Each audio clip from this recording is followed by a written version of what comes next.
Napag-usapan natin ng patungkol sa pag-atake ni Rimuru kay Feldway, kung saan ay hindi gumana ang pinakamalakas na atake niya dito. Kaya kinailangan ni Rimuru na kausapin kunwari itong si Feldway para may analyze ni Shell kung bakit hindi nga ito gumana. Pero bago natin simulan itong video na ito ay i-roll muna natin ang intro.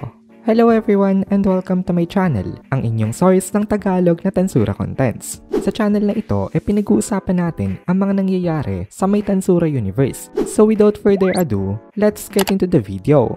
So nagpanggap nga itong si Rimuru na casual atake lang yung ginawa niya kanina. Sabi ni Feldway ang lakas nga daw nung atake nitong si Rimuru pero hindi daw yun gagana sa kanya. At this rate pati daw ang Abyss Annihilation na nakita ni Rimuru kay Carrera hindi rin gagana kay Feldway. Ang sword nitong si Feldway ay mythical grade level at mukhang quite skilled rin ito when it comes to swordsmanship. Napansin nitong si Rimuru na sa palitan nila ng sword attacks nito on par ito sa kanya when it comes to skill level, or maybe ay mas skilled pa nga daw ito sa kanya kasing level daw ata ito nitong si Benimaru sa paggamit ng espada. Since nag-evolve daw itong si Rimuru into a true dragon race greatly na nai-increase ang kanyang mga physical abilities at several times faster na rin siya gumalaw compared sa may dati. In addition nag-improve din daw ang sword skills niya, pero kahit na ganon hindi niya pa rin mai-overpower itong Phantom King. Actually pinag-take over pa nga daw nitong si Rimuru itong si Shell Sensei pero hindi pa rin nila magawang manalo.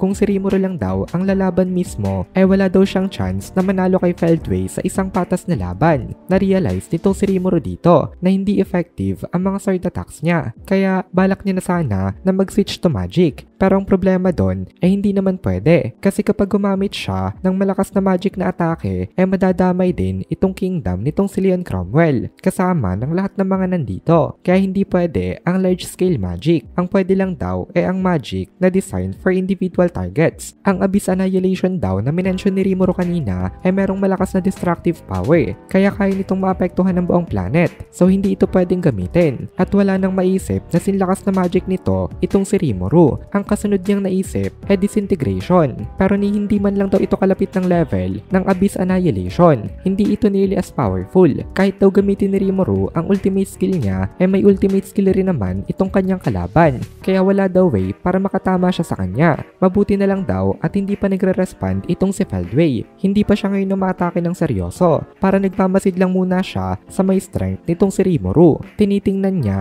kung gaano ba kalakas ito. Nagpapakita lang siya ngayon ng isang wait and see attitude. Pero kapag nagsimula na daw itong lumaban ng seryoso sa kanya sa tingin daw ni Rimuru hindi niya ito kaya. Kaya ang best way ngayon para makasurvive sila dito ang daanin ito sa isang mahabang conversation. Kaya nagsalita itong si Rimuru. Iritado siya sa kanyang situation kasi hindi niya nga kayang ma-penetrate ang castle guard nitong si Feldway, so kailangan niya maghintay hanggang sa may analyze na ito nitong si Shell Sensei. Sabi ni Rimuru harmless slime lang naman daw siya, kaya natural lang daw na hindi siya threat sa may Phantom King. Sabi naman ni Feldway sa kanya napaka-bullshit daw nitong si Rimuru, katulad lang daw ito nitong si Diablo. Nagtanong naman itong si Rimuru kung bakit daw galit ito sa kanila at sabi ni Feldway sa kanya dahil parehas lang daw silang dalawa nitong si Diablo na hindrance lagi sa kanyang mga plano, kaya wala daw siyang dahilan para hindi magalit sa mga ito. Akala nitong si Rimuru suplado itong si Feldway pero hindi daw pala. Sadyang iritado lang ito magsalita pero nagre-reply naman siya, kaya humaba pa ng humaba ang kanilang pinag-uusapan. Dito medyo nadidisappoint sa sarili niya itong si Rimuru